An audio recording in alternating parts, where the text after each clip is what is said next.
Hola, vamos a iniciar entonces con el video de la clase del día de hoy. Mi nombre es Florencia Chiappini y hoy vamos a ver degradación de ácidos grasos. Vamos a iniciar entonces estableciendo los objetivos de la clase. En esta clase vamos primero a repasar conceptos que ya los vimos en el primer seminario. Vamos a repasar la estructura de los ácidos grasos, tanto saturados como insaturados, y las nociones de óxido-reducción. Repito que estos temas ya los vimos en el primer seminario, pero conviene que si no los tienen bien frescos, por ahí vayan primero a ese seminario y después vean este video. Luego vamos a describir los pasos necesarios para lograr la degradación de los ácidos grasos y cómo se regula el proceso. Vamos a analizar las 4 reacciones básicas de la beta-oxidación, identificando sustratos, productos y cofactores. Y por último vamos a tratar de calcular el rendimiento energético del proceso de beta-oxidación para un determinado ácido graso. Bueno, entonces vamos a comenzar con una pequeña introducción, como ya les anticipé. Vamos a ver cómo es la estructura química de los ácidos grasos. Los ácidos grasos son moléculas hidrofóbicas que tienen una pequeña cabeza polar, la cual corresponde al grupo carboxilo, y luego una cadena hidrocarbonada que vamos a llamar cola apolar o cola hidrofóbica. Los carbonos que componen el ácido graso se enumeran comenzando por el carbono del carboxilo, al cual vamos a enumerar con el número 1, y a partir de él vamos a enumerar sucesivamente el carbono 2, 3 y sucesivamente el resto. Los carbonos de los ácidos grasos también pueden ser nombrados con las letras griegas alfa, beta, gamma y sucesivamente. Y se le asigna la denominación alfa al carbono adyacente al grupo carboxilo.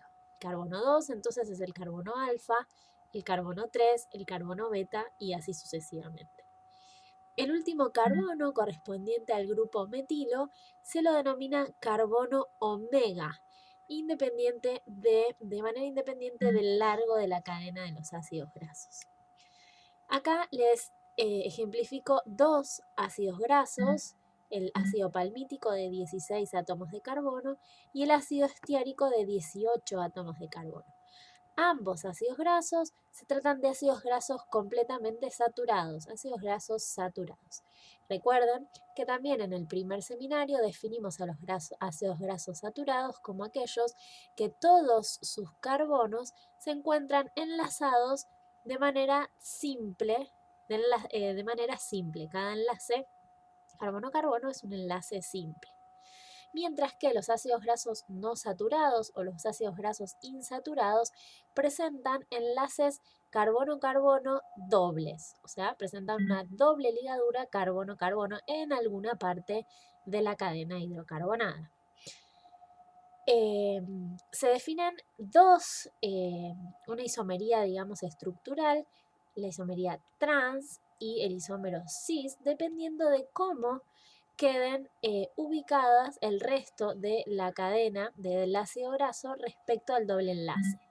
El doble enlace se ubica de manera planar y el resto de la cadena, a partir de ese doble enlace, puede estar en posiciones opuestas, de manera que dan origen a una conformación trans, o pueden estar ambas cadenas del mismo lado del plano, dando origen a una conformación cis.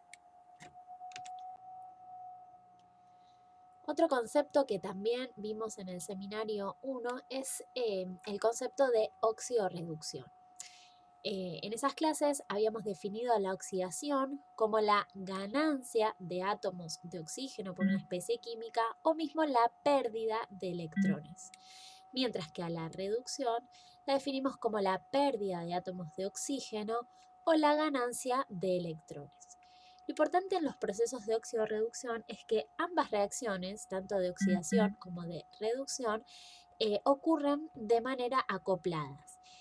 Acá tenemos un ejemplo en donde tenemos este compuesto A, que sería el agente reductor, y se lo llama así porque es el que va a producir la reducción de otro compuesto. Por ejemplo, acá el compuesto B, lo que va a pasar es que el compuesto A va a transferir sus electrones hacia la especie B, de manera que la especie B va a quedar reducida y en esta transferencia de electrones la especie A se va a oxidar. El electrón puede ser transferido solo o mismo como un átomo de hidrógeno o como un ion hidruro. Ahora, cuando veamos el proceso de beta-oxidación, vamos a ver cómo ocurren las reacciones de óxido-reducción en el proceso de beta-oxidación. Bueno, ¿cuál es el destino de los ácidos grasos? En el primer seminario también vimos que los ácidos grasos tienen una función estructural. Allí definimos cuáles eran los fosfolípidos y vimos que los fosfolípidos están integrando las membranas biológicas. Además, vimos que existen derivados de ácidos grasos que van a actuar como hormonas y mismo también como mensajeros, como segundos mensajeros dentro de las células, mensajeros intracelulares. En esta clase vamos a referirnos a los ácidos grasos como moléculas combustibles. Lo que vamos a ver es cómo se obtiene energía a partir de la oxidación, de la degradación de los ácidos grasos. Bueno, los ácidos grasos se almacenan como moléculas de triglicéridos. Los triglicéridos no es otra cosa que el producto de esterificación del glicerol con 3 ácidos grasos, ¿sí? Acá se ve cómo es la estructura química del glicerol con estos 3 hidroxilos en estas posiciones, posición 1, 2 y 3, y el ácido graso se va a unir en cada ácido graso en cada una de estas posiciones, formando un enlace éster. Se va a esterificar el glicerol y va a generar esta molécula de triglicérido. En los mamíferos, el principal lugar de reserva de los triglicéridos es el citoplasma de las células adiposas, o sea, de los adipocitos, del tejido adiposo. El tejido adiposo tiene su función principal, es la de acumular energía en forma de triglicéridos. Existen otros tejidos que también acumulan energía como forma de triglicéridos, como es, por ejemplo, el músculo. El músculo tiene depósitos de triglicéridos que fundamentalmente se ubican en la circunscripción de las mitocondrias, y esos triglicéridos en el músculo van a ser utilizados fundamentalmente para consumo propio, consumo del propio tejido, fundamentalmente en momentos de ejercicio. Esos depósitos de triglicéridos en situaciones particulares, por ejemplo, durante el ayuno, cuando aumente la secreción de glucagón, o durante el ejercicio, cuando aumente la secreción de adrenalina, van a contactar receptores específicos en la membrana plasmática del adipocito. En particular son receptores de 7 pasos transmembrana acoplados a proteína G, proteína GS, que van a llevar a la activación de la enzima adenil ciclasa o adenilato ciclasa. Esta enzima cataliza la conversión de ATP a AMP cíclico, llevando a un aumento en los niveles de AMP cíclico. Este AMP cíclico se va a unir a las unidades regulatorias de la proteína PKA o proteína quinasa A y va a inducir la activación de esta quinasa. Esta quinasa activada va a fosforilar a targets específicos dentro del adipocito, como por ejemplo la lipasa sensible hormonas o lipasa hormonosensibles, que va a ser la encargada de degradar los triglicéridos liberando ácidos grasos y glicerol. Y también la PKA va a fosforilar unas proteínas que se encuentran estabilizando la gota lipídica, alrededor de la gota lipídica, que se llaman perilipinas, que al ser fosforiladas se les va a inducir un cambio conformacional, permitiendo que la lipasa hormonosensible tenga mayor acceso a la gota lipídica, o sea, al sustrato, a los triglicéridos, y pueda degradar los triglicéridos liberando ácidos grasos y glicerol. Esos ácidos grasos liberados van a viajar al torrente sanguíneo, en el torrente sanguíneo unido a albúmina y van a poder ser captados por los tejidos que lo necesiten. Por ejemplo, durante el ejercicio por los miocitos que van a captar esos ácidos grasos para oxidarlos, para degradarlos por beta oxidación y obtener energía, o si estamos hablando en el caso, por ejemplo, del hepatocito, va a captar esos ácidos grasos para obtener energía, por ejemplo, durante el ayuno, para procesos como el proceso de gluconeogénesis, o sea, la síntesis de glucosa. La degradación de los ácidos grasos ocurre por un proceso que se denomina beta-oxidación. ¿Dónde ocurre la beta-oxidación? La beta-oxidación ocurre en la mitocondria, más precisamente en la matriz mitocondrial. ¿Y en qué tejidos ocurre? Bueno, en todos los tejidos que posean mitocondrias, a excepción del cerebro, dado que los ácidos grasos no pueden acceder, o sea, el cerebro no puede acceder a los ácidos grasos dado que estos no pueden atravesar la barrera hematoencefálica. Bueno, entonces, ¿de qué consta la beta-oxidación? Durante la beta-oxidación se va a degradar un ácido graso, se van a dar distintas reacciones y por cada ciclo de beta-oxidación se va a liberar un acetil-CoA. El acetil-CoA es una molécula que contiene el grupo acetilo, el cual está constituido por dos átomos de carbono. De manera que por vuelta de beta-oxidación, el ácido graso se va a cortar en dos átomos de carbono con la liberación del acetil-CoA. Este acetil-CoA va a ingresar en el ciclo de Krebs. Recuerden que la beta-oxidación es un proceso que ocurre en matriz mitocondrial. El ciclo de Krebs ya lo vamos a ver más adelante, algo ya mencionamos en el video de síntesis de ácidos grasos. Es un ciclo que ocurre en la matriz mitocondrial. Ese acetil-CoA generado en matriz mitocondrial va a entrar al ciclo de Krebs y en él se van a producir coenzimas reducidas, FADH2 y NADH. Estas coenzimas van a volcar sus electrones en la cadena de transporte de electrones, la cual está acoplada a la fosforilación oxidativa, de manera que se va a dar síntesis de ATP.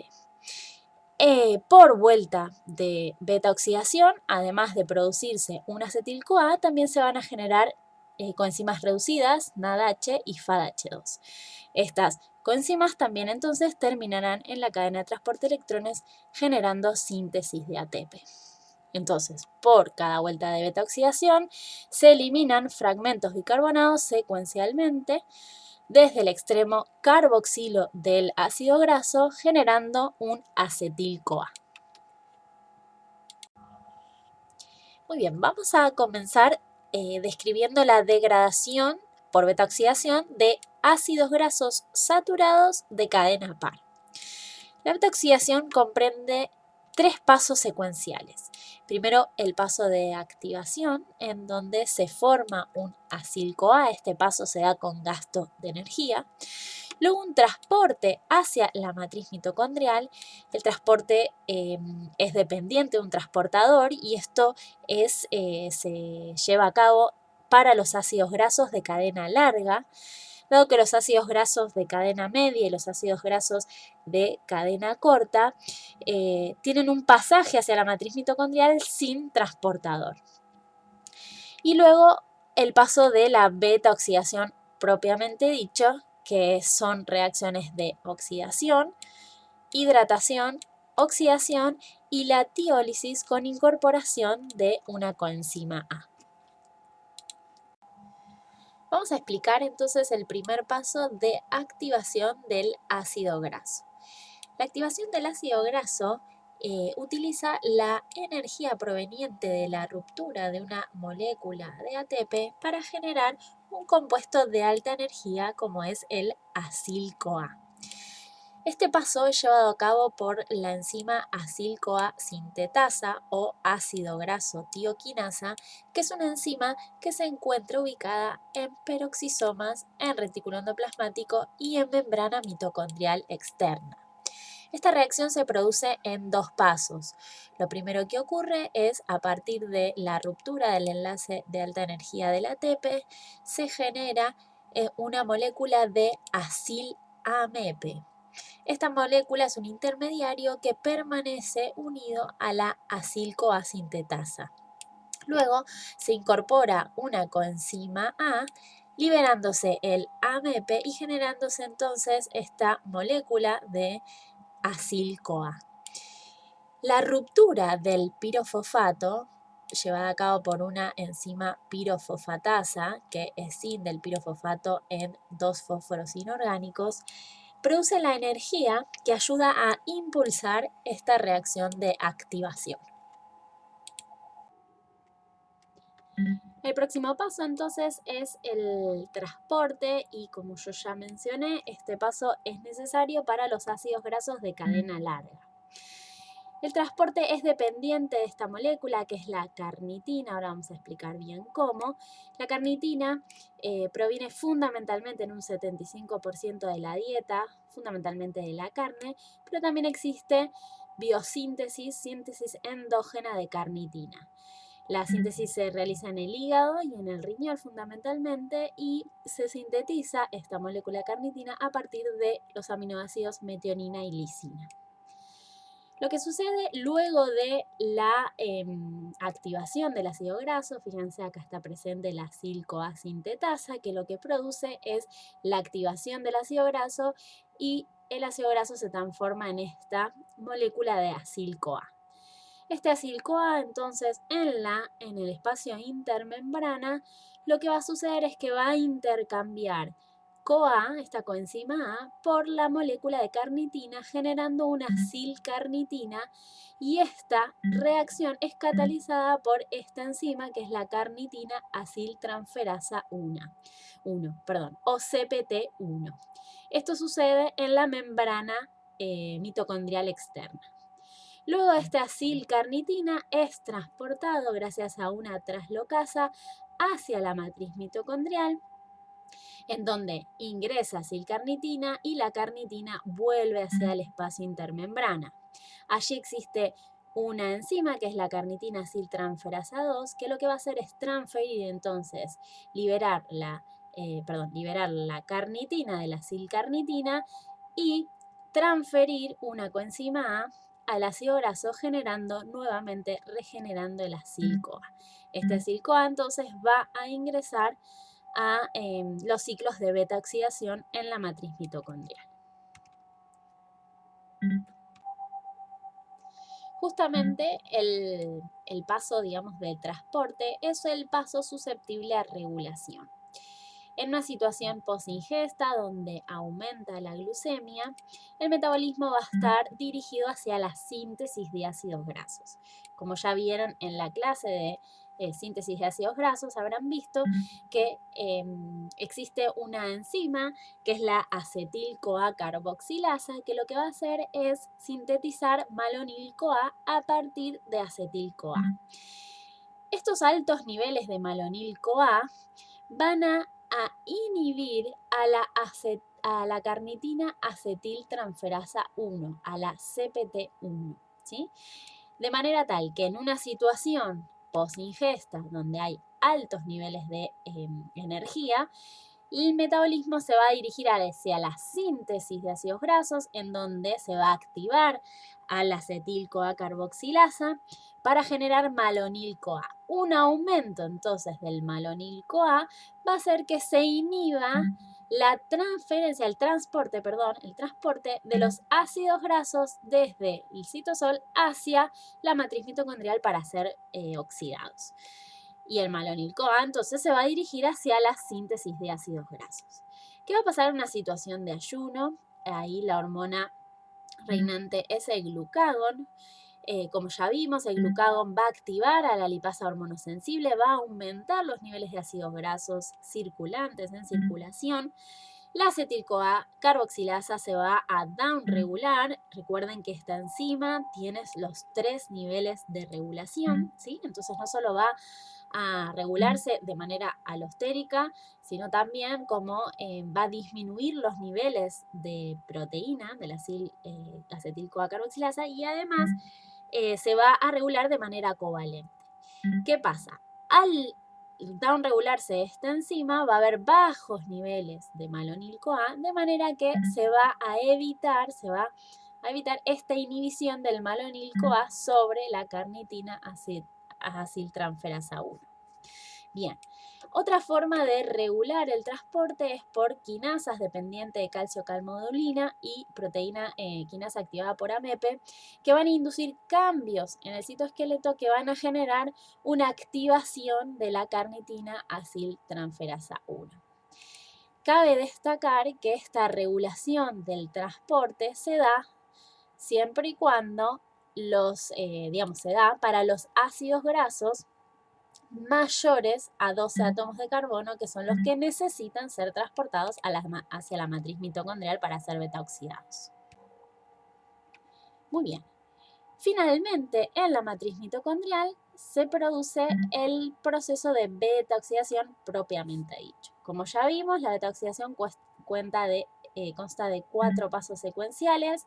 Hay una oxidación ligada a la coenzima FAD, luego una hidratación, una nueva oxidación ligada a la coenzima NADH y por último la tiólisis con incorporación de una coenzima A. Bueno, vamos a describir entonces la beta-oxidación propiamente dicha. Una vez que el ácido graso es activado y transportado a la matriz mitocondrial, va a ser sustrato de una enzima denominada acil-CoA deshidrogenasa. En particular, existen 4 isoenzimas de esta enzima dependiendo del largo de la cadena hidrocarbonada del acil-CoA. Y entonces va a haber una acil-CoA deshidrogenasa de ácidos grasos de cadena muy larga, de ácidos grasos de cadena larga, de cadena media y de cadena corta. Lo que va a ocurrir entonces, la primera reacción va a ser una reacción de oxidación, en donde se va a producir la pérdida de un hidrógeno en el carbono alfa y un hidrógeno en el carbono beta, de manera que se va a generar este doble enlace carbono-carbono. Entonces este producto lo vamos a llamar trans-enoil-CoA, justamente trans por la conformación que adquiere la cadena alrededor del doble enlace. Esta oxidación va a estar acoplada de la reducción de la enzima FAD, de la coenzima FAD. Lo que se va a producir es una coenzima reducida FADH2. La segunda reacción va a ser una reacción de hidratación. Lo que va a suceder es que este trans-enoil-CoA va a ser sustrato de la enzima enoil-CoA hidratasa, que va a catalizar la incorporación de una molécula de agua. Lo que va a suceder es que se va a incorporar un hidrógeno de esta molécula en el carbono alfa y un oxidrilo, un hidroxilo en el carbono beta, generando este producto que vamos a denominar beta-hidroxiacil-CoA. La beta-oxidación se denomina beta-oxidación justamente porque la mayoría de los cambios se dan en carbono beta. El siguiente paso, el paso 3, implica una oxidación. Este compuesto, el beta-hidroxiacil-CoA, es sustrato de la enzima beta-hidroxiacil-CoA deshidrogenasa, en donde se genera una oxidación en posición beta, una nueva oxidación en posición beta. Esta oxidación es acoplada a la reducción de la coenzima NAD, generándose una coenzima reducida NADH más H.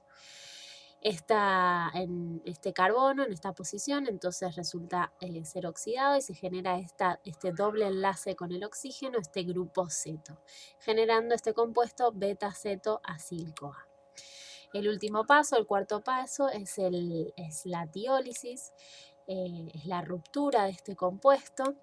Es catalizado por la enzima acil-CoA acetiltransferasa o tiolasa, en donde se genera la ruptura del beta-cetoacil-CoA con incorporación de una coenzima A, liberándose un acetil-CoA y un acil-CoA con 2 átomos de carbono menos, o sea, acortado en 2 átomos de carbono.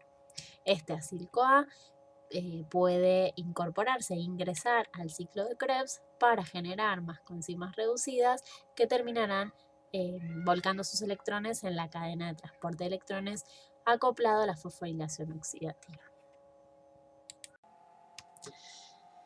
Bueno, a modo de resumen entonces, ese acil-CoA activado entonces en matriz mitocondrial va a ser oxidado generándose entonces una coenzima reducida de FADH2, la cual va a volcar entonces sus electrones en la cadena de transporte de electrones acopladas a la síntesis de ATP por fosforilación oxidativa.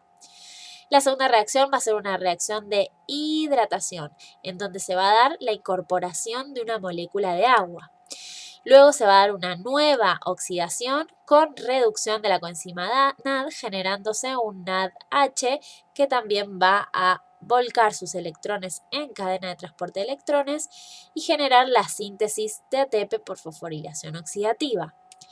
Por último, se va a dar una diólisis con incorporación de la coenzima A y el ácido graso entonces va a resultar acortado en 2 átomos de carbono. Este acil graso con 2 átomos de carbono menos va a nuevamente ser degradado por otra vuelta de beta oxidación y va a sufrir nuevamente las 4 reacciones ya descritas.